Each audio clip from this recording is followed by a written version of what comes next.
C'était un vieux crouton, un vieux flic tout en gris, avec une tête longue qu'on dirait une descente de lit. Il a les bouches tout noirs et un drôle de chapeau, des gants bizarres tout jaunes et un impair qui tient chaud. Il planque des tas de trucs sous sa drôle de cuirasse. Attendez un peu, vous allez voir ce qui se passe.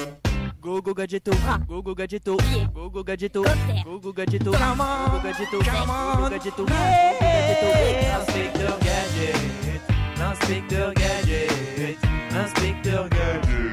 Que pense ton entourage de ce que tu fais, ta mère, ta copine, tes collègues, qu'est-ce qu'ils en pensent en fait, de ça? Mes parents apparemment l'ont plutôt bien pris. Mon père voulait même carrément me proposer d'être producteur à un moment.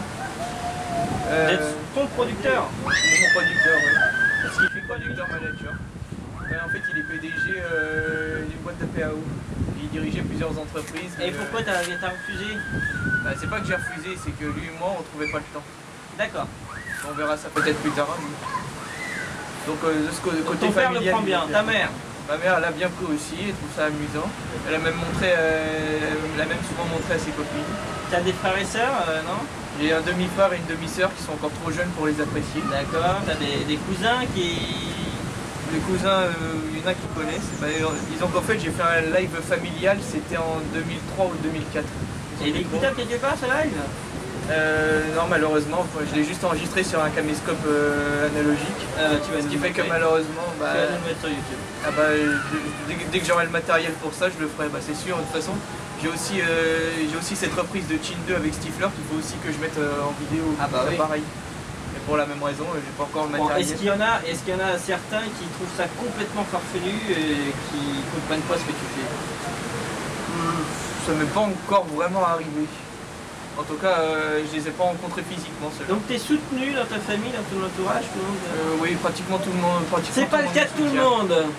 C'est pas le cas de tout le monde. Je parle pas forcément de moi, mais il y en a d'autres qui ne sont pas forcément...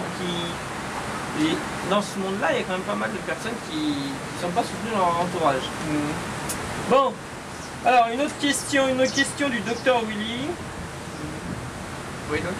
Qu'est-ce que ça te fait de savoir que ton forum, qui au départ n'était pas destiné à ça, est devenu le rendez-vous de tous les parodistes? Parce que c'est quand même devenu un rendez-vous de tous les parodistes. Ça m'a fait bizarre en fait. Parce qu'au début, ce que je voulais faire sur mon forum, c'était simplement mettre un forum pour mes parodies. Mais j'avais quand même envie que les parodistes qui puissent passer ici puissent faire leur petit coucou et présenter aussi leurs œuvres. J'avais envie comme ça, histoire d'aider un peu la communauté. Parce que c'est vrai que côté communauté de parodistes francophones, il n'y avait pas grand monde, et moi je trouvais à l'époque. J'ai donc voulu faire cette petite rubrique pour aider. Mais j'avoue que je ne m'attendais pas à ce que ça ait un tel succès. D'accord. Cela dit, moi je pense que à mon avis, je considérerais ça comme un réel succès le jour où Choum viendra nous dire bonjour lui-même. Oui, mais il y a c'est pas gagné.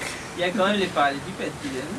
Oui, c'est vrai ça. Il y a quand même des parallélipèdes. Il y a des personnes qui n'étaient pas censées venir dès le départ, qui n'ont pas été cherchées, qui sont venues eux-mêmes. Mais c'est pas parce que j'en ai fait de la pub, parce que les autres en ont fait de la pub, mais c'est bien. Mais c'est vrai, en fait il n'y a plus qu'un seul pas je pense pour que Choum vienne sur le forum, je pense. Je crois qu'il est assez pris. Ouais.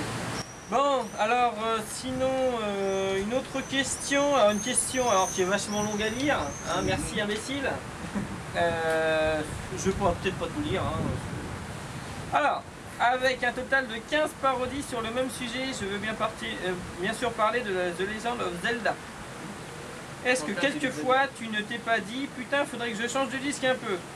C'est pas pour critiquer, c'est meilleure parodie pour la plupart, mais quand tu as une idée de paro sur Zelda, est-ce que tu te dis cool encore une, ou alors plutôt merde encore du Zelda, fait chier, mais tant pis je vais la faire quand même?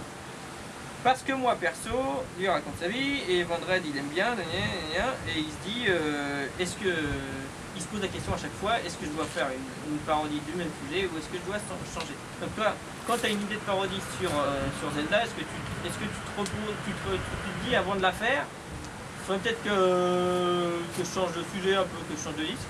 Toi, est-ce que tu dis non, bon allez j'y vais, je suis un spécialiste de Zelda, En fait c'est surtout les deux. Au début je me dis je vais peut-être pas la faire, ça va peut-être faire un peu trop sur Zelda. Et puis au dernier moment l'inspiration est tellement forte sur la chanson et sur le sujet que bon allez.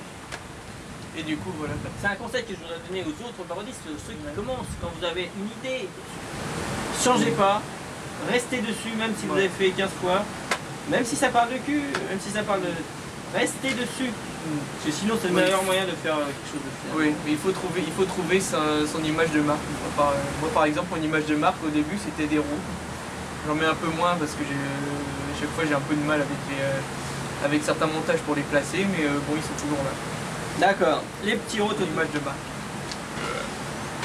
Bon, alors donc, une question de Red Valentine, qui faisait partie des petits débiles, on en reparlera après, c'est un groupe de fans. À propos des YouTube Poop, je vais le dire, hein, désolé. Des YouTube Poop. Voilà, YouTube Poop. Quand es-tu venu l'idée d'en faire une version française? Eh ben, disons que c'est parti en fait sur un coup de gueule. Au début, en fait, j'avais un compte qui s'appelait Bot Badger sur YouTube, où dessus je postais des conneries qui me faisaient rire, genre par exemple Tous nous détruire de Billy Mandy, ou alors un passage de Cars qui était mignon avec une petite bagnole japonaise et tout. Enfin, des petites conneries comme ça. Mais apparemment, vu que c'était illégal, ils ont commencé à tous me supprimer les épisodes des Tiny Toons. Je me dis bon d'accord, c'est illégal, je reposterai pas, d'accord, c'est promis. Je suis devenu réglo, donc j'ai juste gardé mon compte au moins pour les favoris et tout ça. Et sous prétexte que j'avais oublié une vidéo copyrightée dessus, ils ont décidé non pas de me supprimer juste la vidéo, mais de supprimer tout mon compte. Comme ça, craque d'un coup. Donc ça m'a foutu en rogne, j'ai fait un deuxième compte, j'ai fait une vidéo de coup de gueule, qui est la première vidéo sur mon compte qui maintenant sur YouTube s'appelle Max le Fou le Vrai. Parce qu'il y avait déjà un Max le Fou déjà. Max le Fou le vrai? Le vrai. Ah, Max le Fou le Vrai. je crois que tu parlais jamais de sexe alors. Bon. Le vrai, c'est quoi ça, le vrai? Donc j'avais fait comme ça. Et à l'époque, je commençais déjà à apprécier un peu les YouTube Poop. Au début, je prenais ça comme un espèce de coup de gueule aussi à YouTube, c'est-à-dire ouais, YouTube ils nous ont fait un sale coup, on va pour leur pourrir leur serveur avec des vidéos pourries. Il faut que j'arrête les YouTube Poop. Il faut que j'arrête les YouTube Poop. Il faut que j'arrête les YouTube Poop et que je me remette à Loïc-Touma. Il faut que j'arrête les YouTube Poop. Il faut que j'arrête les YouTube Poop.